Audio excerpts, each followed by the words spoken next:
Hello दोस्तों, इस video में हम लोग देखने वाले हैं क्लास 12 का जो फिजिक्स का पेपर है, प्री बोर्ड परीक्षा 2024 और 25 का जो पेपर है एसटी कोड का। तो देखिएगा, ये जो पेपर होने वाला है ना, बोर्ड के लिए भी काफ़ी इंपॉर्टेंट होने वाला है। प्री बोर्ड के साथ साथ आपका बोर्ड पेपर के लिए भी काफ़ी इंपॉर्टेंट ये पेपर है, ठीक है ना। तो वीडियो को आप लोग शुरू से अंत तक देखिए, पूरे सोल्यूशन के साथ, एक एक आपका सोल्यूशन के साथ बताया जाएगा। तो आप लोग वीडियो को शुरू से अंत तक जरूर देख लीजिए, ठीक है। और जिन्हें लोग चैनल पर पहली बार आए दोस्तों ना, चैनल को सब्सक्राइब करके बेल आइकन प्रेस कर लीजिए, ताकि जैसे मैं नेक्स्ट वीडियो अपलोड करूं आप तक सबसे पहले नोटिफिकेशन पहुंचे। तो यहाँ पर देखिएगा, पहला यहाँ पर क्वेश्चन कह रहा है कि हेनरी जो प्रति मीटर होता है वो किसका मात्रक होता है। ओके, चार ऑप्शन है: वैद्युतशीलता का, चुंबकशीलता का, परावैद्युतांक का, या स्वप्रेरकत्व का। ठीक है ना। तो स्वप्रेरकत्व जो होता है, मतलब जो स्वप्रेरक होता है उसका मात्रक बस हेनरी होता है, ठीक है। तो ये गलती नहीं करना है आपको। तो इसका जो राइट आंसर आपका हो जाएगा ऑप्शन नंबर बी, क्या हो जाएगा, करेक्ट हो जाएगा, चुंबकशीलता का। फिर कह रहा है कि वह कौन सा पदार्थ है जो बाह्य चुंबकीय क्षेत्र का विरोध करता है। प्रतिचुंबकीय पदार्थ, अनुचुंबकीय पदार्थ, लौह चुंबकीय पदार्थ, ये सभी पदार्थ। तो देखिएगा राइट आंसर जो आपका हो जाएगा प्रतिचुंबकीय पदार्थ, ठीक है। नेक्स्ट क्वेश्चन हम लोग देखते हैं। कह रहा है कि वैद्युत चुंबकीय तरंगों की जो प्रकृति कैसी होती है। तो देखिएगा, वैद्युत चुंबकीय तरंगों की जो प्रकृति होती है वो आपका अनुप्रस्थ होता है, ठीक है। और वाला ऑप्शन क्या हो जाएगा, करेक्ट हो जाएगा। फिर नेक्स्ट क्वेश्चन हम लोग देखते हैं। कह रहा है कि प्रकाश तरंगों की अनुप्रस्थ प्रकृति की पुष्टि होती है। तो किसके द्वारा पुष्टि होती है, किसके द्वारा आपकी पुष्टि होती है। तो ध्यान से देखिएगा, इसका राइट आंसर आपका जो हो जाएगा ऑप्शन नंबर ए करेक्ट हो जाएगा, ध्रुवण के कारण। उसके बाद आपका जो पांचवा प्रश्न है, प्लांक नियतांक की बीमा समान होती है। तो किसके समान होती है, यहाँ पर देख सकते हैं हम लोग। और चार ऑप्शन है: बल गुणे समय, बल गुणे दूरी, बल गुणे चाल, या बल गुणे दूरी गुणे समय। तो देखिएगा, इसका जो आंसर आपका हो जाएगा, आपका सही हो जाएगा बल गुणे समय। किसके हो जाएगा, आपका बल गुणे समय के समान होता है। ऑप्शन नंबर ओ वाला करेक्ट हो जाएगा।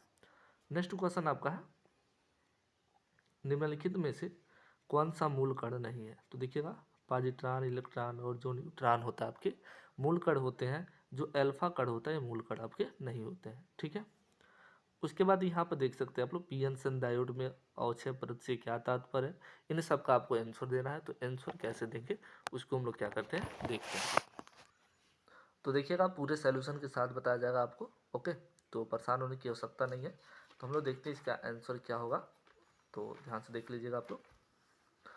हाँ, पहला का आंसर जो आपका हो जाएगा, देखिए थोड़ा सा आपको दिखाई नहीं दे रहा होगा। हाँ, पीएन सन डायोड में जो आपका अवक्षय होता है, परत धनायन तथा ऋणायन कोटरे को अलग करने का कार्य करती है, ठीक है ना। ये आपका सिंपल सा आंसर हो जाएगा। उसके बाद जो आपका दूसरा क्वेश्चन है, दूसरा कह रहा है कि एक एएमयू की जो तुल्य ऊर्जा होती है मेगा इलेक्ट्रॉन वोल्ट में, इसको क्या करना है, बताना है। तो देखिएगा, एक एएमयू की जो तुल्य ऊर्जा होती है 931 मेगा इलेक्ट्रॉन वोल्ट होती है। क्लियर। फिर तीसरा क्वेश्चन कह रहा है कि हाइड्रोजन परमाणु में इलेक्ट्रॉनों की जो कक्षीय गतियां न्यूनतम कोणीय संवेग लिखिए। तो इसका जो देखिएगा, हाइड्रोजन परमाणु में इलेक्ट्रॉन की कक्षीय गति का जो न्यूनतम कोणीय संवेग होता है लैम्ब्डा बराबर h बटा 2πr होता है, ठीक है। उसके बाद आपका क्वेश्चन है कि फोटान किसे कहते हैं। फोटान किसे कहते हैं, तो इसका परिभाषा हम लोग देख लेंगे। परिभाषा है, प्रकाश विकिरण ऊर्जा के छोटे छोटे बंडलों या पैकेटों में, ठीक है ना, मिलकर बना होता है। प्रत्येक जो बंडल आपका होता है, बंडल को हम लोग क्वांटा या फोटान कहते हैं। सिंपल से परिभाषा है, आप लोग इसको याद कर सकते हैं, ठीक है। उसके बाद यहाँ पर देखिएगा, कह रहा है कि हीरे का जो अपवर्तनांक है 2.0 है, तो उसमें प्रकाश की चाल कितनी होगी यही बताना है। ओके, तो हम लोग इसका आंसर अगर जानने की कोशिश करेंगे, तो ध्यान से देखिएगा, अपवर्तनांक आपका n दे रखा 2.0, और प्रकाश की चाल हमें पता है कितनी है, 3 × 10⁸ है, ठीक है। इसका पूछ रहा है c। तो हम लोग बट्टा क्या पर आप जानते हैं अपवर्तनांक बराबर क्या फार्मूला होता है। अब उसके द्रव में प्रकाश की चाल पूछ रहा है, तो 3 × 10⁻, मतलब c/v होता है ना, आप लोग जानते हैं। ओके, हम लोग फार्मूला जानते हैं कि n बराबर क्या होता है, c/v होता है। तो v का मतलब प्रकाश में वेग पूछ रहा है, तो v को यहाँ ट्रांसफर, n को यहाँ पर कर देंगे। तो ये 2 हो जाएगा, 2 में जब 3 का भाग करेंगे तो कितना हो जाएगा, 1.5 × 10⁻⁸ हो जाएगा मीटर प्रति सेकेंड हो जाएगा, ठीक है। इसका क्या हो जाएगा, आंसर हो जाएगा।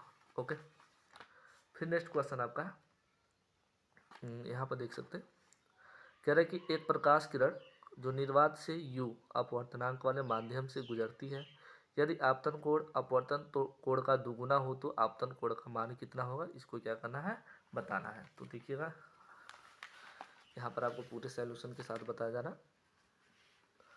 अगर हम लोग बात करते हैं कि आपतन कोण यहाँ पर क्या रहा है कि अपवर्तन कोण का दुगुना, आपतन कोण को I से दर्शाते हैं तो इसका अपवर्तन कोण क्या हो गया, दुगुना मतलब 2r हो गया। ओके, तो अगर हम लोग यहाँ पर देखिएगा 2 इधर गुणे इधर इधर आएगा तो भाग में हो जाएगा, तो I/2 हो जाएगा, मतलब r बराबर क्या हो जाएगा आपका I/2 हो जाएगा।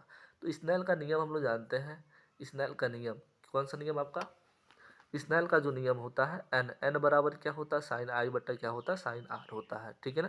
लेकिन एन की जगह पर आपको क्या रखना है, यू रखना है, प्रश्न में कह दिया, ठीक है ना। प्रश्न में आप लोग देख सकते हैं एन की जगह पे क्या कह रहा है, यू रखने के लिए, ओके ना। तो हम लोग क्या करेंगे यहाँ पर देखिएगा साइन आई है तो आई हो गया, और आर की जगह पे हम लोग क्या रखेंगे, I/2, तो यहाँ पर क्या हो जाएगा, I/2 हो जाएगा। क्लियर। अब हम लोग फार्मूला एक जानते हैं, ध्यान से देखिएगा, आप लोग फार्मूला जानते होंगे, साइन 2a का पढ़े होंगे, साइन 2a, तो साइन 2a बराबर क्या होता है, 2 साइन ए इंटू होता है कॉस ए। लेकिन यहाँ पर बस आधा है तो आधा के लिए मन मान लीजिए बस ए होगा, तो ए के लिए फार्मूला क्या हो जाएगा आपका, 2 साइन a/2 इंटू कास क्या हो जाएगा, a/2, मतलब इसको आधा कर देंगे। ओके, तो उसी प्रकार यहाँ पर किया गया है, तो आई का हमने यहाँ पर क्या कर दिया, 2 साइन I/2 इंटू कास क्या हो जाएगा, I/2 हो जाएगा, ठीक है।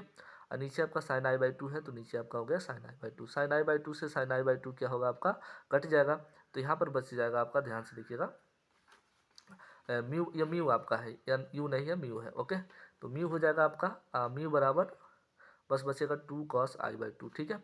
अब यहाँ पर देखिएगा, इसको हम लोग क्या करेंगे, 2 इधर गुणे में इसको इधर भेज लेंगे तो भाग में हो जाएगा cos I/2 हो जाएगा। हमें बस I का मान पूछा प्रश्न में, I याद करना है। तो यहाँ पर देखिएगा, अगर हम लोग इसको क्या करेंगे, यहाँ इसका इसमें गुणा करेंगे तो हो जाएगा 2, मतलब इसको जब इधर भेजेंगे तो cos जो होगा इधर आएगा तो इनवर्स में हो जाएगा। अब देखिए 2 इधर आएगा तो इसमें गुणा करेंगे 2 हो जाएगा, अब cos इधर आएगा तो इनवर्स में, तो cos इनवर्स हो जाएगा, ठीक है ना। और u/2 है तो u/2 होगा आपका, सॉरी μ/2 है तो μ/2 हो जाएगा, और ये हमारे क्या हो जाएगा, आंसर हो जाएगा। ओके, तो ये आपका क्वेश्चन हो गया। फिर हम लोग बात करते हैं, ध्यान से देखिएगा, कह रहा है कि वैद्युत चुंबकीय तरंग क्या है, इसकी परिभाषा लिख दीजिए। तो इसकी परिभाषा आप लोग देख सकते हैं,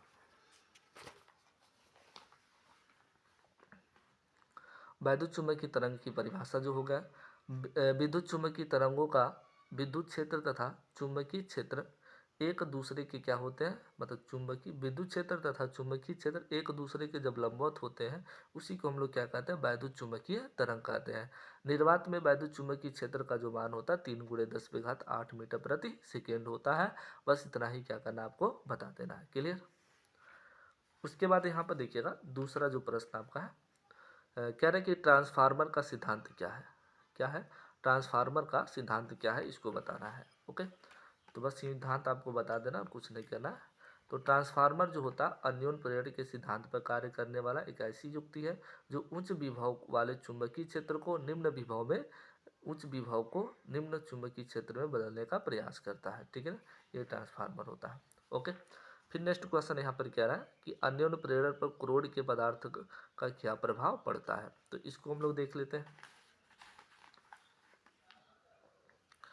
अन्योन्य प्रेरण में 2 कुंडलियां ऐसी रहती हैं जिसमें से पहले के धारा की दिशा विपरीत, मतलब दिशा जो होती है परिवर्तित करने पर दूसरी कुंडली में स्वप्रेरकत्व उत्पन्न होता है। जो कुंडली धारा को क्या करती है, बताती है, उसे प्राथमिक कुंडली तथा स्वप्रेरकत्व को जो बताती है उसे दूसरी कुंडली कहलाती है। बस ये सिंपल से क्या करना है, आपको बता देना है। फिर नेक्स्ट क्वेश्चन आपका है, उसको हम लोग क्या करते हैं, देख लेते हैं।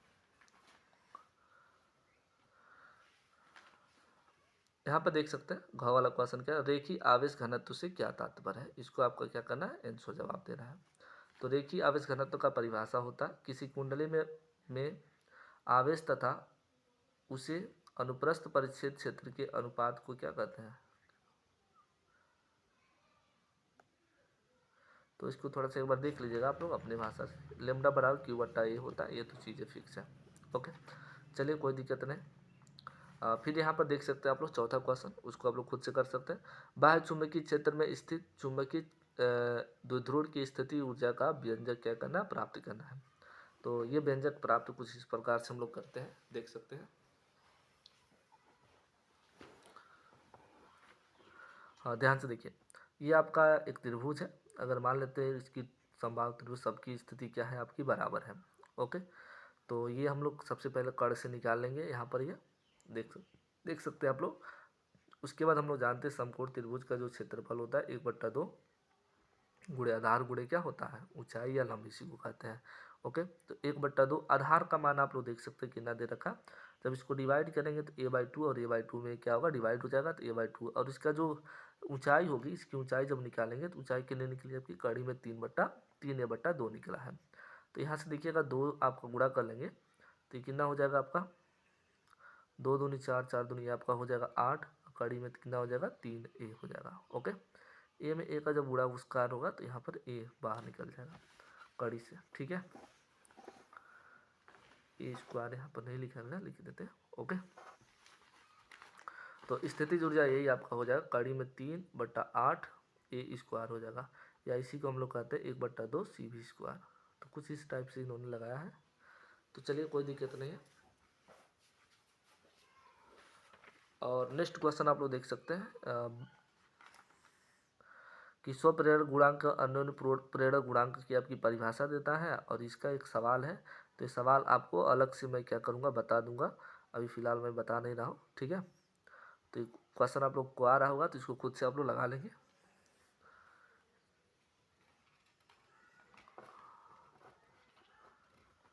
उसके बाद नेक्स्ट प्रश्न हम लोग देखते हैं। कह रहा है कि यहाँ पर प्रत्यवर्ती धारा का शिखन मान तथा वर्ग बाध्य मूल आपको क्या करना है, आप क्या समझते हैं, इनमें से संबंध स्थापित करना है। संबंध स्थापित करना है, तो ये देखिएगा, बस इन्होंने सूत्र लिखा है, इसको प्रूव करके आपको क्या करना, बताना है। ठीक है ना, प्रूव करके क्या करना, बताना है, ऐसे नहीं होगा शॉर्टकट में, तो आपको प्रूव करना है। गामा किरणों के 4 प्रमुख गुण लिखिए, और गामा तथा पराबैंगनी किरणों में से तरंग दैर्ध्य किसकी अधिक होती है, ये क्या करना आपको बताना है। तो गामा तथा पराबैंगनी किरणों में सबसे अधिक जो होता है तरंग दैर्ध्य, ये आपका जो होता है ना, पराबैंगनी का अधिक होता है और गामा किरण का जो होता है कम होता है। ये आपका गलत लिखा गया है। ओके ना, तो बस मैं बता दे रहा हूँ। तो इसमें जो सबसे गामा जो किरण होता है, इसका तरंग दैर्ध्य सबसे कम होता है। पराबैंगनी जो किरण होता है उसके तरंग दैर्ध्य क्या होती है, सबसे अधिक होती है। ठीक है, क्लियर, इसका आंसर हो जाएगा। और गामा के 4 गुण आप लोग खुद लिख सकते हैं। ठीक है, यहाँ पर आप लोग देख सकते हैं। इसको तो आपको प्रूव करना है। वायु के सापेक्ष किसी द्रव का अपवर्तनांक का, वायु में प्रकाश की चाल तथा द्रव में प्रकाश की चाल से संबंधित व्यंजक लिखिए। द्रव में स्थित किसी वस्तु की आभासी गहराई का सूत्र का निगमन कीजिए। तो ये जितने छूट रहे हैं इसको नेक्स्ट वीडियो में आपको क्या करूँगा, बता दूंगा। व्यतिकरण की व्याख्या करना है, ये वाला आप लोग देख सकते हैं। इसका आंसर आपको क्या करना, खुद बताना है। फिर उसके बाद क्या रहा, रदरफोर्ड के परमाणु मॉडल की व्याख्या करना तथा इसकी कमियों का आपका उल्लेख करना है। तो व्यतिकरण की जो परिभाषा होगी आप लोग देख सकते हैं। व्यतिकरण की परिभाषा है, किसी एक ही फ्रिंज से निकलने वाली 2 कला संबंध स्रोतों को व्यतिकरण कहते हैं। इन फ्रिंजों की जो चौड़ाई समान होती है तथा इनके बीच की जो दूरियां होती है एक समान होती है। ठीक है, ये व्यतिकरण की परिभाषा हो गया। और यहाँ पर देख सकते हैं कि रदरफोर्ड का जो परमाणु मॉडल है उसका प्रश्न है। रदरफोर्ड ने सर्वप्रथम 1819 ईस्वी में एक मॉडल प्रस्तुत किया था, जिसमें से उन्होंने बताया कि जब किसी परमाणु पर अल्फा कणों की बौछार कराते हैं तो अधिकांश कण सीधे चले जाते हैं तथा कुछ किरण जो होते हैं नाभिक से टकराकर तिरछी चली जाती है, और कुछ किरण उसी माध्यम में क्या होती है, वापस लौट जाती है, जिससे रदरफोर्ड का परमाणु मॉडल कहते हैं। ठीक है, तो इसके बाद हम लोग देख सकते हैं जो आपका आगे इसका आंसर है। ये सारे क्वेश्चन है आप लोग देख सकते हैं, और इसका आप लोग खुद से सॉल्यूशन करिए। फिर मैं नेक्स्ट वीडियो में क्या करूँगा, पूरे सॉल्यूशन को बताऊँगा। ओके ना, नेक्स्ट वीडियो अगर सभी को चाहिए तो आप लोग कमेंट कीजिएगा, तो नेक्स्ट वीडियो में सभी का आंसर क्या कर दूंगा, आपको बता दूंगा। तो फिलहाल के लिए अभी बस थोड़ा सा अर्जेंट काम पड़ गया, तो इसको आप लोग जल्दी से देख लीजिए, और मैं नेक्स्ट वीडियो में क्या करूँगा इसका पूरा आंसर भी बता दूंगा। तो इसको आप लोग फिलहाल अभी देख लीजिए। ओके, तो चलिए हम लोग पुनः नेक्स्ट वीडियो में क्या करते हैं, मिलते हैं।